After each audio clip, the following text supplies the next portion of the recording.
Live news, खबर तो पक्की है। शंभू कुमार, आप देख रहे हैं लाइव 24 न्यूज। मेरे साथ हाईकोर्ट के जाने माने वकील वाई गिरी सर हैं। हमसे बात करेंगे बीपीएससी ट्री 2.0 के सप्लीमेंट्री रिजल्ट को लेकर के, क्योंकि उसी केस को वही देख रहे हैं। अब पिछले फ्राइडे को एक कोर्ट में बहस हुई थी, हम उस पर बात करेंगे। अब तक का अपडेट पर बात करेंगे। सबसे पहला सवाल सर ये रहेगा कि जो फ्राइडे को जो बहस हुई थी, सुन रहे थे कि कोर्ट जो है, जस्टिस जो है, बिहार सरकार के वकील को फटकार लगाई थी।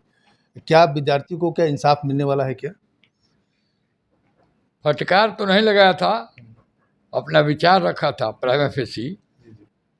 जज का जो विचार प्राइमा फेसी रहता है, इसमें इशू क्या है पहले ये समझ लीजिए।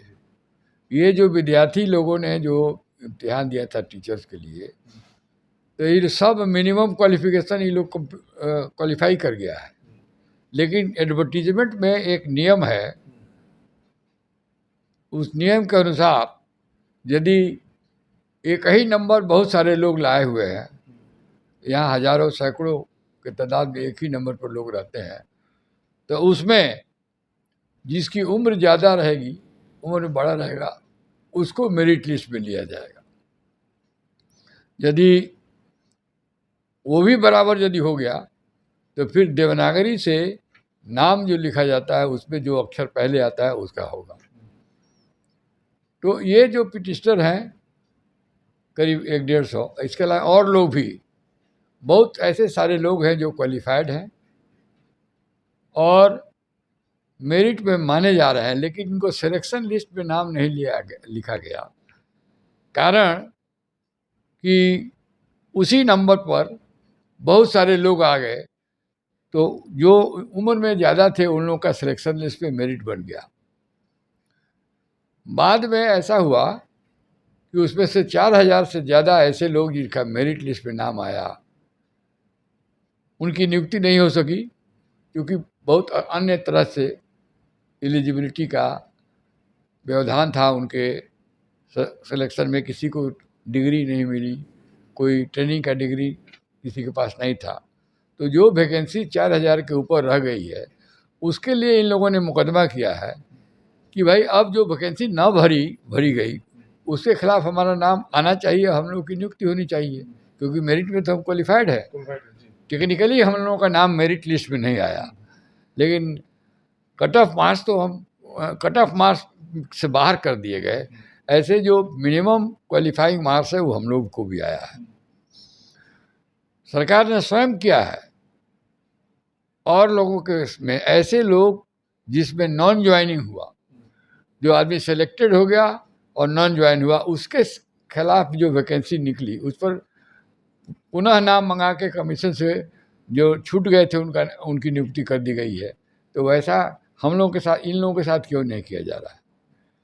तो इस पर बात हुआ। पहले भी हाईकोर्ट ने आदेश दिया था कि कमीशन और सरकार इसमें अपना जवाब दे, काउंटर फाइल करे और एक्सप्लेन करे ऐसा क्यों किया गया है, आर्टिकल 14 का वायलेशन क्यों है, दो दृष्टिकोण से। और ये आर्बिट्रेरी एक्शन के अनुसार के चलते ये जो सक्षम लोग हैं, जो क्वालिफाई कर चुके हैं, इनकी नियुक्ति छोड़ना ठीक नहीं है, इनकी भी नियुक्ति होनी चाहिए। तो जज का विचार माननीय उच्च न्यायालय के माननीय न्यायाधीश जस्टिस सरन, उनका विचार तो प्राइमा फेसी ठीक लगा। आप देखिए जवाब आता है, दोनों तरफ से बहस होगा, फिर अंतिम निर्णय। संभावना क्या व्यक्त किया जा सकता है कि इन लोगों की जज की निगरानी में, जज साहब के कोर्ट की निगरानी में जॉब हो सकती है या नहीं हो सकती? देखिए, संभावना तो आपके इन लोगों के पक्ष में लगती है, लेकिन संभावना पर ही रह जाती है यदि जज ने दूसरा व्यू ले लिया। लेकिन हम लोगों को लगता है, अपने अनुभव, हमारा पूछिए, हमारा अपना अनुभव है, मेरे अनुभव से लगता है कि इसमें इन लोगों को अपॉइंटमेंट का मौका मिलेगा। जो वैकेंसी क्रिएट की गई है, जो वैकेंसी छूट गई, जिस पर नियुक्ति नहीं हुई, करीब 4000 के आसपास में है। बीपीएससी ट्री 2.0 की बात आप कर रहे हैं? हाँ हाँ ओके, लेकिन उसमें जो हम लोग जो ड्रॉप आउट स्टूडेंट है टोटल 49,000 ड्रॉप आउट है, मतलब कि जो 1,22,000 वैकेंसी सरकार निकाली थी उसमें से 49,000 स्टूडेंट ज्वाइन ही नहीं किए। तो वैकेंसी आयोग के पास भी उतना सीट है, क्योंकि उस सीट को एक्सटेंड करके 3 में लेकर के आ गई। अगर सरकार कोर्ट चाहे, कोर्ट अगर सख्ती बरते तो उस जगह पे जो विद्यार्थी जो वैकेंट है उस वैकेंट विद्यार्थी को तो लिया जा सकता वो है। भी एक एस्पेक्ट है, लेकिन यहाँ तो वैसे लोग हैं जो क्वालिफाई मार्क्स ले जिनको आ चुका है, हाँ। और केवल उम्र के छोटापन और बड़ापन के चलते उनका नाम मेरिट लिस्ट में इंक्लूड नहीं किया गया, और जिन लोगों का मेरिट लिस्ट में इंक्लूड किया गया उनकी नियुक्ति नहीं हुई अन्य कारणों से। जो टेक्निकल कारण था, किसी के पास डिग्री की कमी थी, किसी के पास ट्रेनिंग का पीरियड कंप्लीट नहीं हुआ था, तब वो जो ज्वाइन नहीं किए और मार्क्स बराबर है, तो हम लोग को इन लोगों को न देना अपॉइंटमेंट, ये तो बहुत सरासर नाइंसाफ़ी है। ये समानता के अधिकार के प्रतिकूल है। समानता का अधिकार यही है कि जब मार्क्स जिसको आया है उसकी नियुक्ति होनी चाहिए, तो उन लोगों को भी होना चाहिए। सर, ये अगर हम टाइम की बात करें, क्योंकि अब चुनाव भी चल रहा है, आचार संहिता की बात है, हालांकि कोर्ट का मामला है तो यहाँ पर आचार संहिता की बात नहीं होनी चाहिए। क्या टाइम ड्यूरेशन बता सकते हैं कि इस टाइम तक यस या नो? एक हफ्ता का समय दिया गया है कोर्ट के द्वारा, जज साहब के द्वारा। हाँ, कि वो लोग जवाब दें। तो मान लीजिए एक सप्ताह के समय में उन लोग जवाब दे देते हैं। पहले भी उन लोगों को एक बार समय दिया जा चुका है, कमीशन को और स्टेट को। तो ये माननीय जस्टिस सरन, अंजनी सरन साहब, ये जल्दी केस फैसला कर देते हैं। जल्दी केस फैसला कर। हाँ, केस को ज़्यादा नहीं लिंगर करने देते हैं।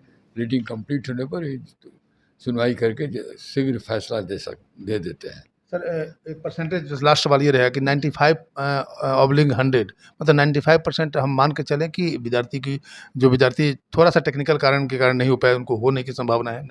70% चांस रखिए। 70%। हाँ, 70-30 लेके चलिए। 70-30। हाँ जी, आपने सुना हाई कोर्ट के जाने माने वकील YV गिरी सर को, जिन्होंने साफ साफ कहा कि जल्द फैसला आएगा। बीपीएससी ट्री 2.0 का सप्लीमेंट्री रिजल्ट में जो टेक्निकल वजह से, तकनीकी कारण के कारण उनका सिलेक्शन नहीं हुआ, तो पिछली बार भी सुनवाई हुई थी, और जो जज साहब इस केस को देख रहे हैं वो जल्द सुनवाई करते हैं। 1 सप्ताह का उन्होंने टाइम दिया है, तो हो सकता है, मोस्ट प्रोबेबली हम 1 सप्ताह मानते हैं, तो हम इसको 1 महीना भी मान के चले।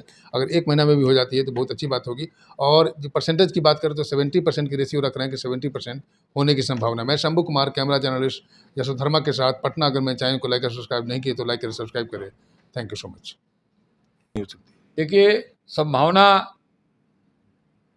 तो आपके इन लोगों के पक्ष में लगती है, लेकिन संभावना पर ही रह जाती है यदि जज ने दूसरा व्यू ले लिया। लेकिन हम लोगों को लगता है, अपने अनुभव, हमारा पूछिए, हमारा अपना अनुभव है। लाइव न्यूज, खबर तो पक्की है।